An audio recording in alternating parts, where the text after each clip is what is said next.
great technique for burping a sleeping or very relaxed baby. This is a 4-month-old. She just finished nursing.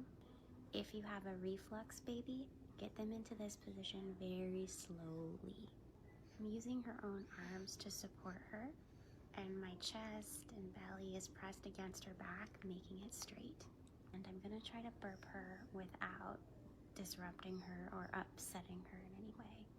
We're just doing some gentle circles. There we go. Good burp, honey. I think there's more. Yeah, there we go. And I'm just using my top hand to support her.